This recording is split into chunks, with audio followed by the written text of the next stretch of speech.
Good afternoon, everyone. It's my privilege as President of NCI to welcome you all to this all-faith memorial service to remember those whom we have lost over the past year.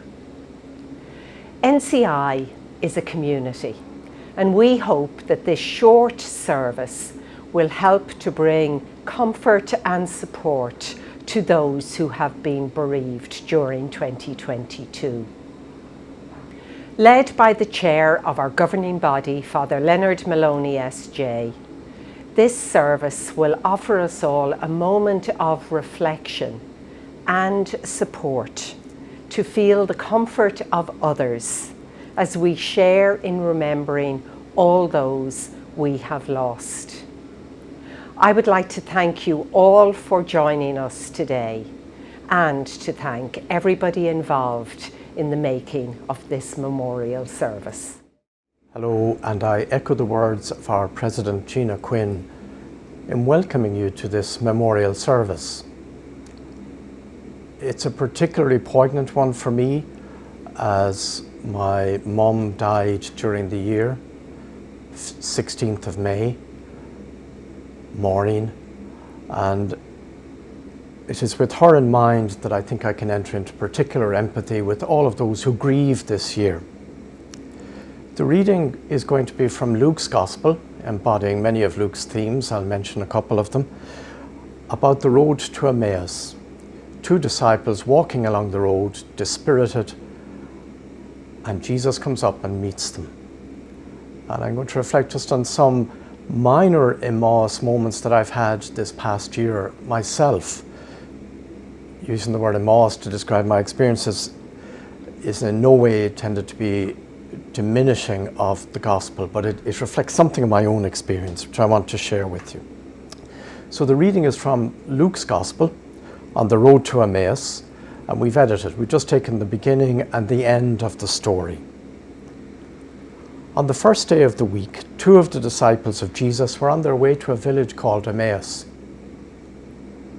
This was 7 miles from Jerusalem, and they were talking together about all that had happened. Now, as they talked this over, Jesus himself came up and walked by their side. But something prevented them from recognizing him. When they drew near to the village to which they were going, he made as if to go on, but they pressed him to stay with them. It is nearly evening, they said, and the day is almost over. So he went in to stay with them. Now, while he was with them at table, he took the bread and said the blessing. Then he broke it and handed it to him. And their eyes were opened as they recognized him, but he had vanished from their sight. Then they said to each other, "Did not our hearts burn within us as he talked to us on the road and explained the scriptures to us?" They set out that instant and returned to Jerusalem. There they found the 11 assembled together with their companions, who said to them, "Yes, it is true. The Lord has risen and has appeared to Simon." Then they told their story of what had happened on the road and how they had recognized him at the breaking of the bread.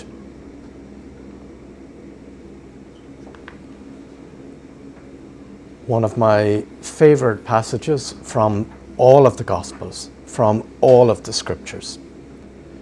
Two of the disciples, scholars today say they may in fact have been a couple. They were rejected or dejected. They were confused. They had thought that Jesus would liberate them from the Romans, perhaps from the Pharisees and Sadducees also. Just as we might be downcast or feeling low, we're living in challenging times. The time of the coronavirus, wars in many parts of the world, and indeed rumors of wars. Climate change, we've seen the devastation in Somalia, in Pakistan, even excessive heat back here in Ireland during the summer. The sexual abuse scandals of the church, the scar of homelessness in our own country. These two disciples did not recognize Jesus as he came alongside them. They converse. He explains many of the messages and meanings of the scriptures that they were familiar with. As I was saying, the themes of Luke's gospel are many, but amongst them, the fulfillment of prophecies in the scriptures, and he presenting himself as the fulfillment of most of those prophecies. Along then with Luke's, through Jesus, turning upside down ordinary human expectation, perhaps most beautifully expressed in Mary's Magnificat, but seen here as well in the resurrection of Jesus. They invite him into their home. Something extraordinary happens. At the breaking of the bread, they recognize him. They realize that what they really desired in their hearts had in fact been fulfilled. That which they wanted most was present to them in the person of Jesus Christ, recognized most clearly in the breaking of the bread. Now, I've had a few Emmaus moments this past year myself. By Emmaus moments, I mean not this story in the gospel, but just moments of awakening, moments of deep hope. Not least amongst them were my final days with the whole family, with my mother as she peacefully passed away in mid-May. But an Emmaus moment for me there was seeing her relationship with the grandchildren. I've been away from home for decades, so to see how close they were, how deep their love was, that for me was a moment that pointed beyond me to Jesus Christ and to his ability to stir in the hearts of others the capacity for love. Second moment, Christmas Day last year saw the launch of the James Webb Telescope deep out into space. I believe it's over 1 million miles away. Many months after it was launched, photographs came back from that telescope, from billions of photographs of matters. I don't understand this, so I just say it. Stuff that happened billions of light years ago, of galaxies, one in particular, being formed, being shaped, evolving, with a star imploding, another star being born, and all kinds of shapes, sights, lights, etc., that the human person had never seen before. My response to these pictures, knowing where they came from, was akin to that of the two disciples on the road to Emmaus. My heart burned within as I became immersed in wonder and awe and amazement.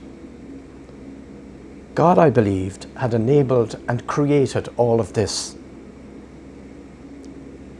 But that meant my domesticated sense of God, that sense of a little God sitting on a throne with a beard, was diminished, to say the least. I searched, struggled, failed to find words to adequately describe this God who was so big, so powerful, so immense, so beyond words. But accompanied this sense of wonder and awe, accompanied by a simple sense of what the two disciples to Emmaus experienced in the presence of Christ. When he broke the bread, Jesus became present to them. They recognized him. And suddenly, for me, the transformation of the bread and wine, which we do at Eucharist, into the body and blood of the Lord, while beyond human words, yet suddenly was real. If our God can create galaxies, making Jesus Christ present through the body and blood, through the bread and wine, that's not difficult. Jesus present in every tabernacle. Another moment was out of my reading, and one of the books I read during the year was by a man called Mark Dowd. Late on Christmas Day back in 2004, he, with his mum and dad, watched the BBC World News in horror as the news of the awful tsunami emerged from Asia. More than 250,000 people dying, in Indonesia, in India, in Thailand. Mark's dad, who was himself to die not so long after, said God could have stopped that. This prompted great soul searching by Mark, and he was to go on to do a documentary for Channel 4 on the very question. If God is good, how could God have allowed this to happen? So Mark went on an odyssey with a small team, talking to all those who had suffered, maybe lost almost everything in their lives, their worldly goods, many, if not all, family members. And he spoke to Muslim, Buddhist, Hindu, and others, including non-believers, including Christians back in Rome. How could a good God allow such suffering? Mark wrote up his experiences, his accounts of conversations with survivors, many of whom had lost everyone and everything, as I said, in this disaster, and how their faith had helped or otherwise. His book, My Tsunami Journey, The Quest for God in a Broken World, is a searing, honest read. It's excellent. He argues that God, or ultimate reality, concedes autonomy to the laws of nature and the necessary context, as being the necessary context for us creatures to make moral choices in a scientifically predictable material world. Reflecting in some way, I suppose, the words of Leibniz centuries ago. If God, then this is the best of all possible worlds. This is inadequate as an outline of Mark's arguments in favour of God, but at an essential level, he is like one of the people that he journeys with in the short volume, who say that in spite of everything, I just fundamentally believe in God.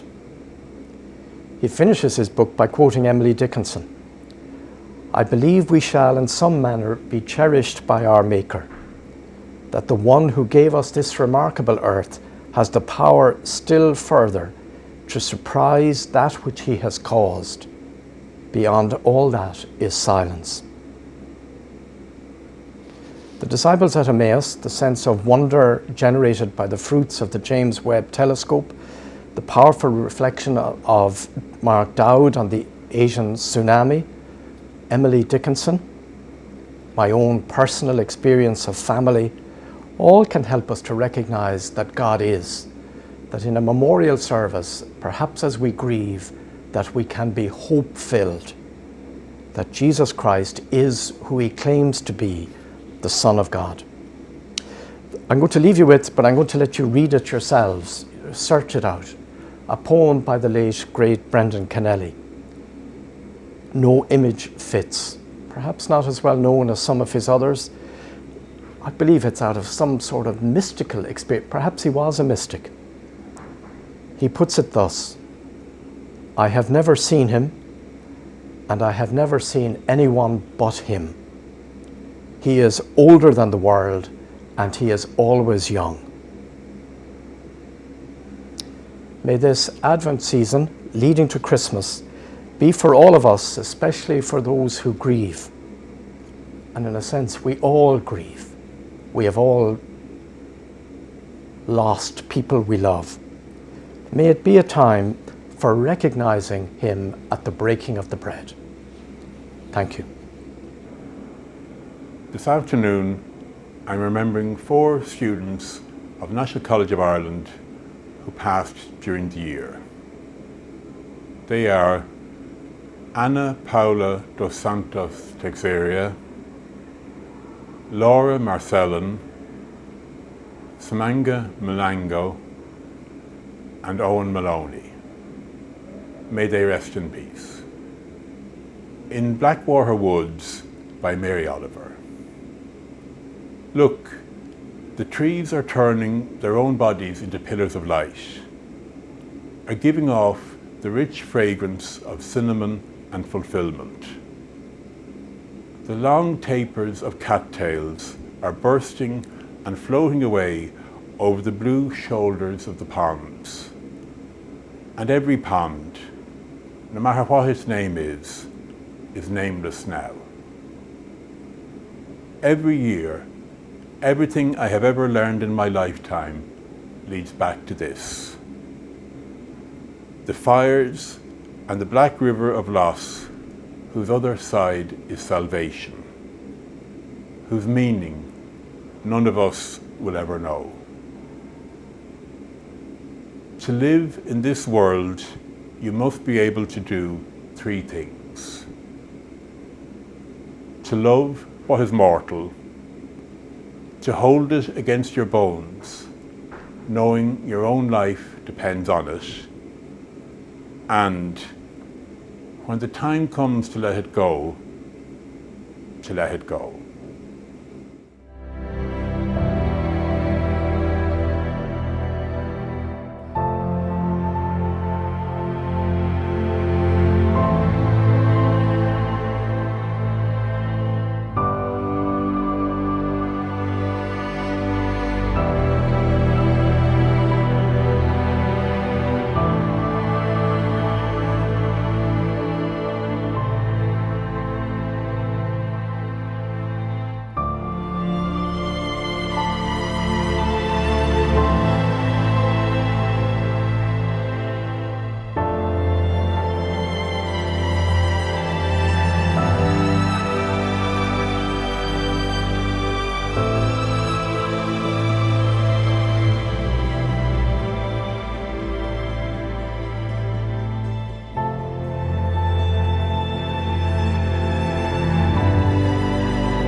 The Dead by Billy Collins. The dead are always looking down on us, they say. While we are putting our shoes or making a sandwich, they are looking down to the glass bottom boats of heaven. As they row themselves slowly through eternity, they watch the tops of our heads moving below on earth. And when we lie down in a field or on our couch, drugged perhaps by the hum of warm afternoon, they think we're looking back at them, which makes them lift their oars and fall silent, and wait like parents for us to close our eyes. Thank you. The Window by Rumi. Your body is away from me, but there is a window open, from my heart to yours. From this window, like the moon, I keep sending news secretly.